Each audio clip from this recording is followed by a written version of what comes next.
Good morning. Welcome to the Voice of MPE. In this MPE Talk series, we bring fresh insight from top industry leaders and payment professionals. Today, I have the privilege to welcome a very, very great leader from a leading company, Spotify, Sandra Alzeita. Good morning to you. Good morning. Great to be here. Thank you for inviting me. Pleasure.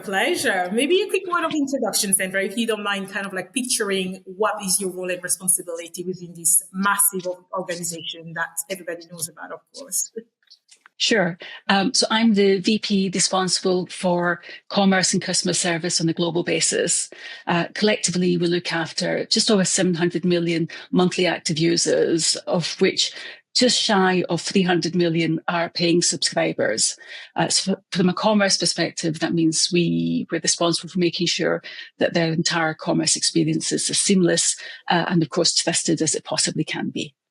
Very interesting. I think from the size of what you have to deal with, will be really interesting maybe for you to start by sharing some perspective in terms of what you're seeing from a customer behavior in terms of what dictate the preferences across markets.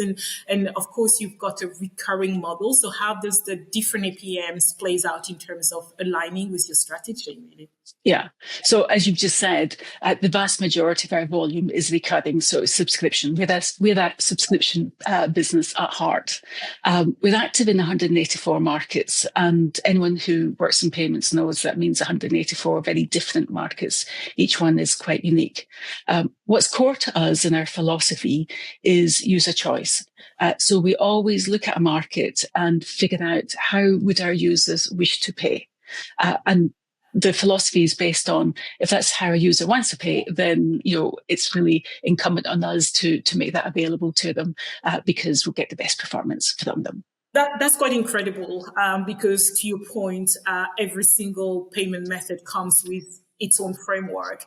And I'm just wondering, how do you then dictate and prioritize without overcomplicating that seamless experience you're trying to bring? Yeah, and you've made a couple of really good points there. It's how do we prioritize? And as you've just said, also without overly complicating things. So in any market, we will always accept as a baseline cards, international, domestic cards, domestic where possible. And then we will look at the market, figure out what are the prevalent payment methods, which ones are growing. We'll do quite a lot of consumer testing. We'll sometimes do painted door tests as well to see what the appetite is. And we choose very carefully which ones we add to our roster. And the reason that we need to be so careful is, one, it's an investment for us. So we want to make sure that we're prioritizing properly. And secondly, we don't want to overly complicate or clog up the checkout with payment methods that just aren't interesting to our users. But we know that when we get it right, it makes an absolutely enormous difference. And I can give you some fantastic examples there. UPI often spoken about, but UPI in India made an enormous difference to us. So now the vast majority of our volume comes from UPI. Brazil, everybody talks about Pix. We switched on Pix for one-time payments, and we're now looking at Pix Automatico as well for recurring. We also switched on New Pay earlier this year in Brazil. That has made an enormous difference to us. Our consumers love it. But there's lots of examples. Paypr in Japan, lots of the wallets in Southeast Asia, Indonesia, Philippines, and so on. Each one of these, when we switched them on, made a noticeable difference to our addressable market, and also performance-wise, they've really, both from an initial acquisition perspective and from a retention perspective, which of course, as a subscriptions business, is so important to us. Yeah, I really like all of those examples that you're quoting, because the reality of doing global, from what I'm hearing in your strategy, is actually going local. So it's actually fairly much understanding the prominent payment method and kind of working with that. So that is probably one of the biggest sort of learning really that we're seeing these days, because the borders are open, right? And it's kind of like doing global by design, but global by design, yeah, to your point, it's a local approach really, and market and region to region. Is there anything that surprises you, because you've got probably quite a depth of perspective from region to region? There's always a lot of buzzwords and jargons. Is there anything from whether it's a payment method, whether it's from an adoption, anything that you introduce and try to scale up that, sort of like brought interesting, learning or surprises from that integration perspective? Markets vary. Some markets are, much more comfortable with account-to-account payments. Some are more comfortable with revolving credit. Others, that's just not on their radar at all. Debit or account-to-account. So I think just really emphasising each market is quite different in terms of consumer behaviour and preference. That's probably the key learning that we have. Yeah, no, and being able to cater to that, it's definitely quite a big task. And if we were to throw the big elephant in the room, right? Because nowadays it's a lot of talk around AI, ML, agentic commerce, etc. There's a lot of signals, but there's also the adoption that doesn't necessarily evolve at the pace that the industry or the market are pushing things out. Where are you in terms of like that piece of innovation, all of these sorts of like new iterations and instrument and rails in terms of your strategy? Well, I think it's fair to say we love innovation. We get excited about it. We see the opportunities. It's really part of Spotify's DNA in terms of our product offering itself, as well as what we do from a payments perspective. So obviously, we're super interested here. We're leaning in heavily. But I think it's also important to remember a year ago, this was a term that was just starting to evolve. It's still early days. There's lots to be thought through. And I would say from a user perspective, users are always going to look for the same things. They're going to look for a great user experience, and they're going to look for something that they can trust. So there's still quite a lot of work to be done in this area. Yeah, trust is a fantastic word because trust leads to the conversion, leads to the repeat loyalty, which is fundamental with the framework that you operate. And, when you think, of course, that's one way, right? It's making the sales converting, etc. But we can't underestimate today how much fraud is rising. So equally, that's different profiling. Every instrument has got, different sorts of guardrails. How do you sort of balance innovation whilst also, keeping, your business safe and scaling at the pace that you're envisaging? Yeah, I think that's such an important question. And ultimately, trust trumps everything. So as soon as a user loses trust in your offering, you're dead. Easy to lose as well. So that's always very much on our mind. So what do we do there? Well, we've been working on ML AI solutions for the whole risk management and revenue protection area for a long time, which is great because with the growing use of AI, the good guys are using it, but also the bad guys. What does that mean? It means that we have to keep working to keep that one step ahead. So taking our systems, continuing to evolve our signals, it's very active. It's not one and done. It's continually looking at it, learning, tweaking, being very careful about how we do that. So, we are very thoughtful when we make changes to our signals about what that's going to do, because whilst we're trying to minimize any misuse and fraud, obviously, equally important, or perhaps even more important to us, is making sure that our good users are not impacted, and we're not introducing unnecessary friction to them or the inconvenience. So the balance between avoiding false positives and minimizing fraud is always top of our mind.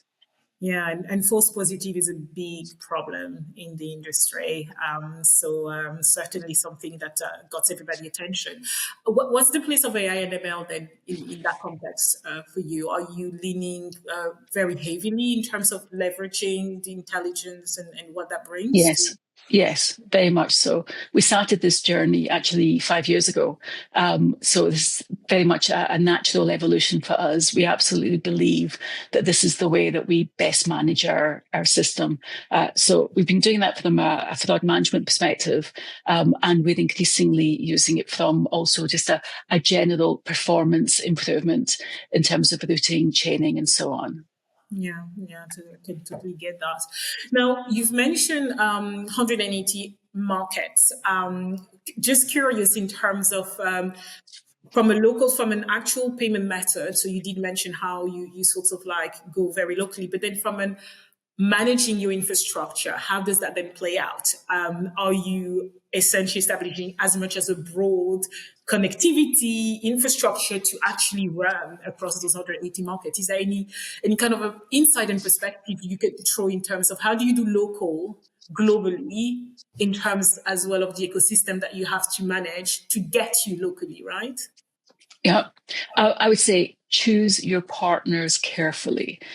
So we spend a lot of time really thinking through what do we want to achieve in the market? Who's our best partner to help us achieve that? And then working, and I'm using the word partner very consciously, working in partnership with whoever our chosen provider is to make sure that we're offering the best service, best connectivity, best performance. So I would say that's really Yeah. key. Yeah, no, fantastic.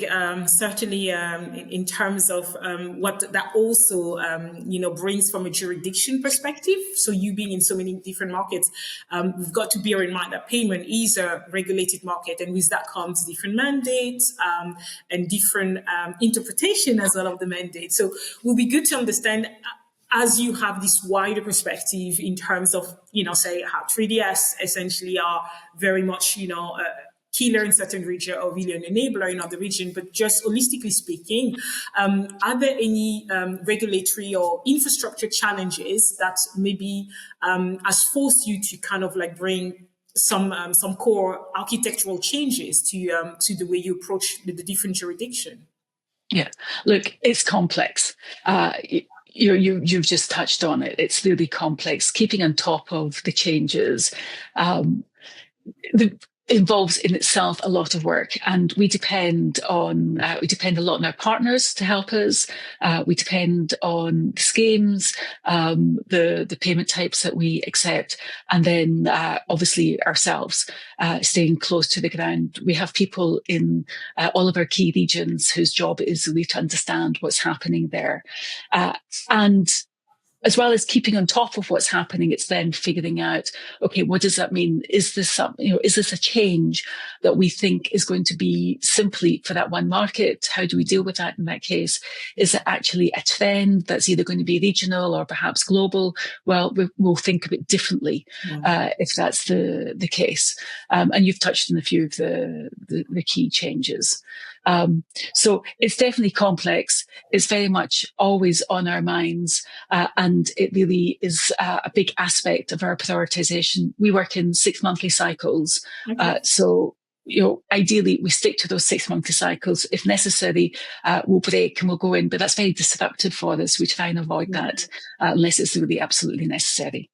Gosh, yeah, I think you could lecture the whole industry with just what you have as a task, managing such a huge infrastructure. I think it would be great to probably end by taking as well some thoughts from you in terms of your perspective going into 2026. We're seeing a lot of different things, a lot of change, a lot of, buzzwords, change, customer behavior. What are probably a couple of thoughts that you want to share with us in terms of what you are seeing becoming or accelerating, maybe from an APM perspective, taking more prominence, maybe in terms of fruit trends, or more generally in terms of what's shaping in the innovation? Would love to get some thought from you there.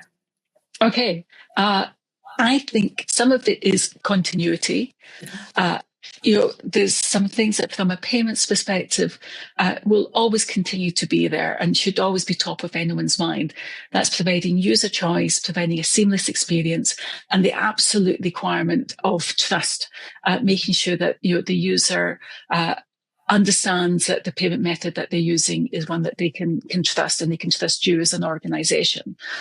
You touched earlier on the whole kind of risk fraud management world. I do think there's going to be increasing focus there because, as we said, there's new tech. Good news, there's new tech. Bad news, there's new tech. So it's just making sure that we're always just staying that one step ahead and really being thoughtful about that, just maintaining that balance as we spoke about. And then, of course, agentic commerce is very much on everyone's mind. I think we're going to see some real advances there. But equally, I don't see this being big bang. It's still early days.